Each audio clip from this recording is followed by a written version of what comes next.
আসসালামু আলাইকুম প্রিয় বন্ধুরা, আশা করি সবাই অনেক অনেক ভালো আছেন। আর আবারও আপনাদেরকে স্বাগত জানাচ্ছি আমার নতুন আরেকটি রিঅ্যাকশন ভিডিওতে। তো যাই হোক বন্ধুরা, আজকে আসলে আমরা যে ভিডিওটি রিঅ্যাকশন করতে চলেছি, তো সেটি হচ্ছে যে ইতিহাসের সবচেয়ে পাপী ও জঘন্য 10 জন নারী।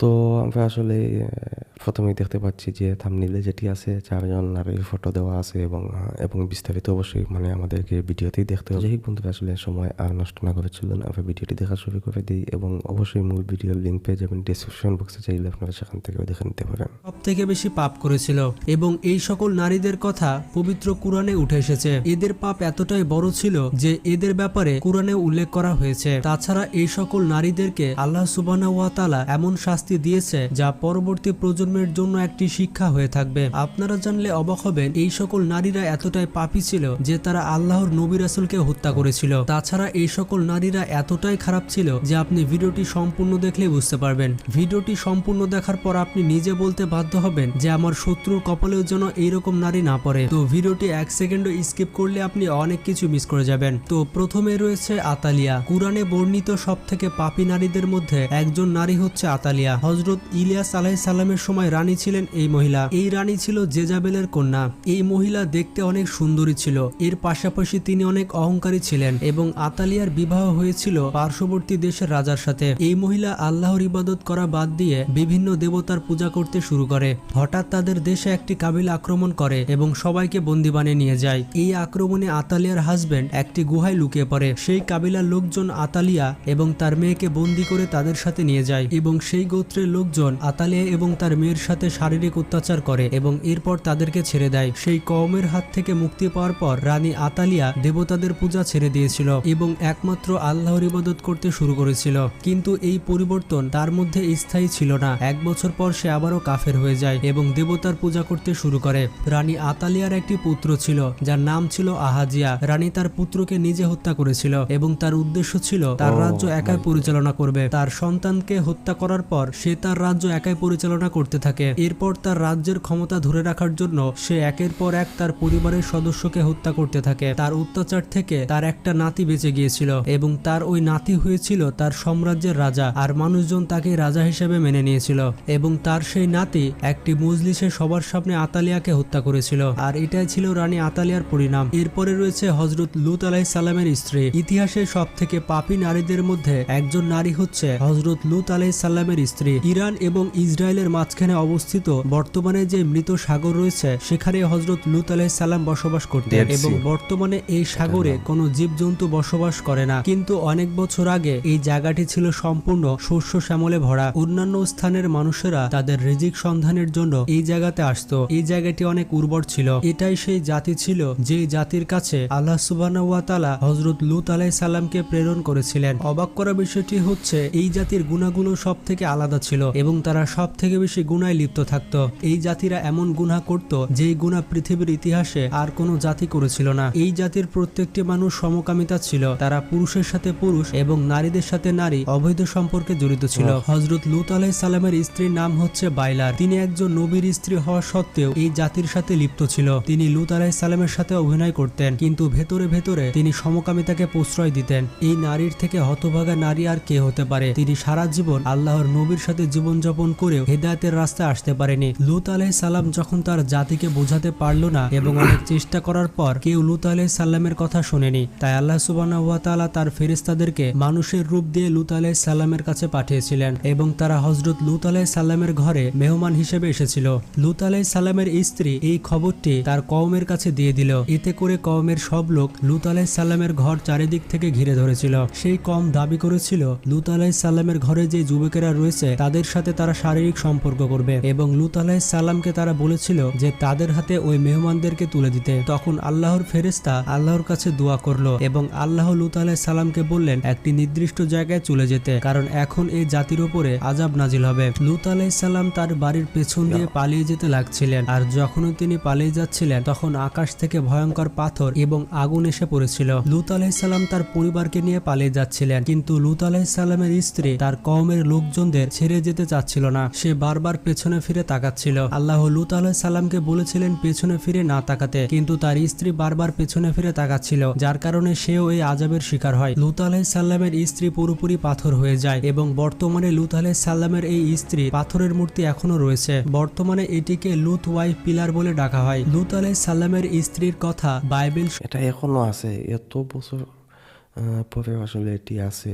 এটি তো খুবই মানে আশ্চর্যের বিষয়, যদি আগে জানতাম না। এই আযাবের শিকার হয়। লূত আলাইহিস সালামের স্ত্রী পুরোপুরি পাথর হয়ে যায় এবং বর্তমানে লূত আলাইহিস সালামের এই স্ত্রী পাথরের মূর্তি এখনো রয়েছে। বর্তমানে এটিকে লূত ওয়াইফ পিলার বলে ডাকা হয়। লূত আলাইহিস সালামের স্ত্রীর কথা বাইবেল সহ পবিত্র কুরআনের বিভিন্ন জায়গায় উঠে এসেছে। লূত আলাইহিস সালামের জাতির অবস্থা এতটাই খারাপ হয়েছে যে বর্তমানে তারা মৃত সাগরে পরিণত হয়েছে, যেখানে কোনো গাছপালাও জন্মায় না এবং এই সমুদ্রে কোনো মাছও আপনি পাবেন না। এরপরে রয়েছে হযরত নূহ আলাইহিস সালামের স্ত্রী। নূহ আলাইহিস সালামের জাতি পৃথিবীর প্রথম জাতি ছিল যারা মূর্তি পূজা করেছিল।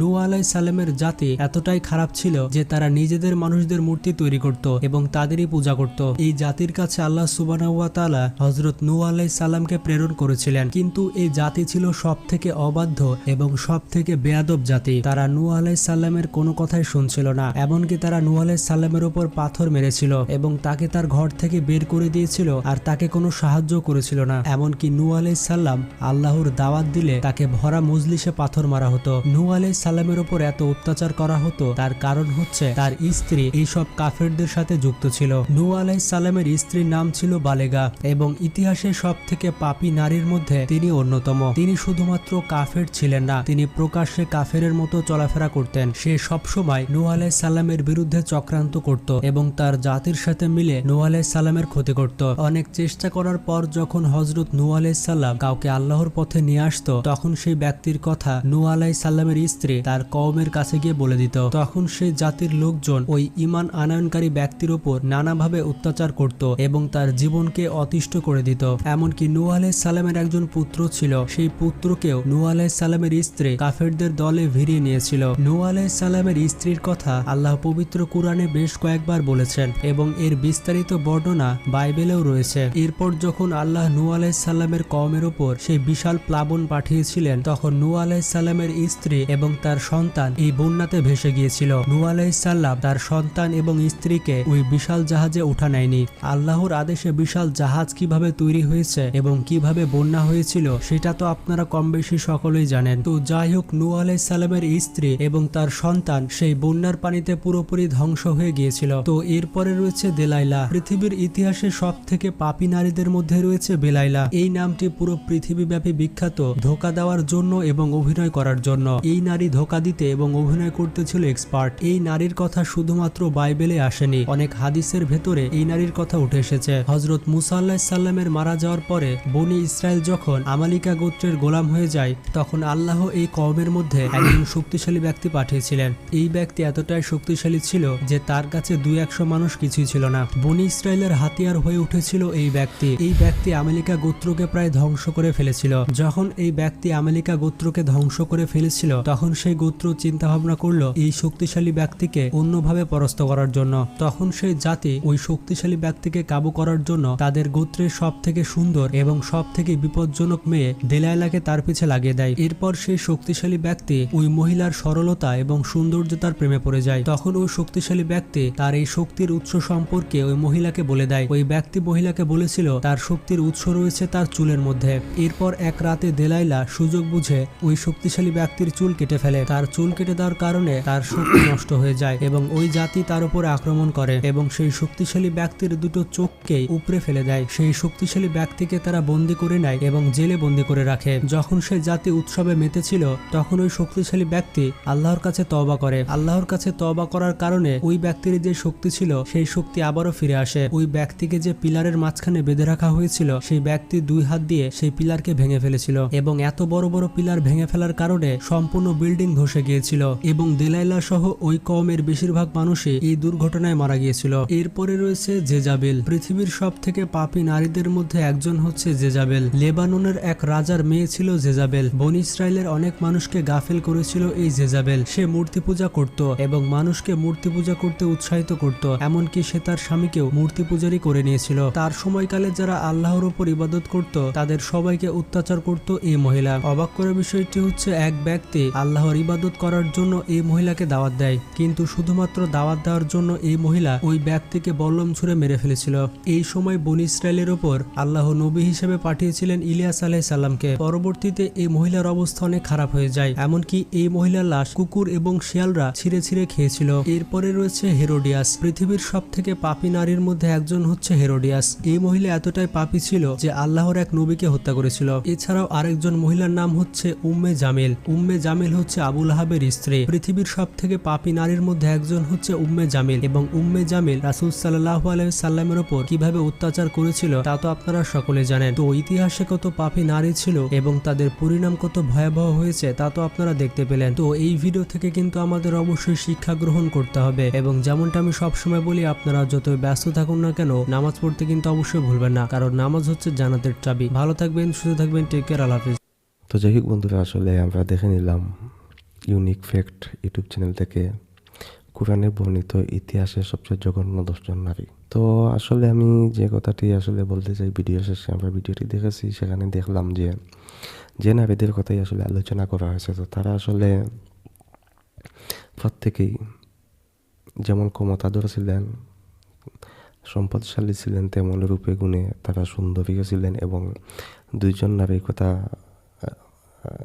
বলা হয়েছে। এই 2 জন নারী ছিলেন 2 জন নবীর স্ত্রী, কিন্তু নবীর স্ত্রী হওয়া সত্ত্বেও কিন্তু তারা আসলে তাদের যে পাপ থেকে তারা কিন্তু আসলে মুক্ত হতে পারেন নাই। তো আসলে অনেকবারই শুনেছি যে হেদায়েত খুব মানে কঠিন একটি বিষয়, আর হেদায়েত একমাত্র আল্লাহ আসলে মানে মানুষকে দান করেন। তো যাই হোক, একটি কথা আমি আসলে বলতে চাই। তো আসলে মানে মানুষ যখন আসলে ধরেন ক্ষমতা পেয়ে যায় এবং যখন আসলে তার কাছে ক্ষমতা থাকে, শক্তি থাকে, সৌন্দর্য থাকে, পাওয়ার থাকে, তখন আসলে সে আর কোনো কিছুই মানে করে না। সে আসলে মনে করে যে সেই আসলে সর্বেসর্বা, কিন্তু আসলে সব কিছুর উপরে যে আমাদের এই ক্ষমতা বলেন, এই শক্তি বলেন, এই সৌন্দর্য বলেন, যা কিছুই বলেন না কেন, সব কিছুই আসলে ক্ষণস্থায়ী। এই যে যাদেরকে নিয়ে আসলে আলোচনাটি দেখলাম, তো এরা এক সময় কত প্রতাপশালী ছিল, কত শক্তিধর ছিল, কত মানে ক্ষমতার অধিকারী ছিল, কিন্তু আজ তাদের চিহ্নই নেই। হয়তো তাদের মানে কোরআনে পাপী হিসাবে এদের নাম এসেছে, যার কারণে আসলে এখন তাদের নাম পাপী হিসাবেই কিন্তু রয়ে গিয়েছে। তো আমি আসলে যে কথাটি বলতে চাই যে আসলে সব কিছুই ক্ষণস্থায়ী। তো একটি কথা আছে যে দিন পেয়ে দুনিয়া ভুলে যাওয়া, এইরকম। তো যাই হোক, আসলে এখন যারা আছি আমরা এই পৃথিবীতে, আমরাও এক সময় থাকবো না, আমরা এক সময় চলে যাব, যেতে হবেই, এটাই একদম বাস্তব কথা। কিন্তু আমাদের যে কর্ম আছে সেটি থেকে যাবে। এখন ভালো কর্ম যদি করি সেটিও থাকবে, খারাপ কর্ম করলে সেটিও থাকবে। এখন আমরা যে ধর্মেরই হই না কেন, কিন্তু ভালো এবং খারাপ সব ক্ষেত্রেই কিন্তু প্রযোজ্য। খারাপ সে যে ধর্মেরই হোক সে খারাপ, ভালো সে যে ধর্মেরই হোক সে ভালো। তো যাই হোক, আসলে আল্লাহ যেন আমাদের সবাইকে তৌফিক দান করেন, অন্ততপক্ষে ভালো অনেক কিছু করতে না পারি সেটা সমস্যা না, কিন্তু যেন আল্লাহ খারাপ কাজ থেকে আমাদেরকে বিরত রাখেন, এটাই আসলে ভিডিও শেষে আমার প্রার্থনা থাকবে। আর এই কথা বলেই আসলে ভিডিওটি এখন পর্যন্তই। ভালো থাকবেন।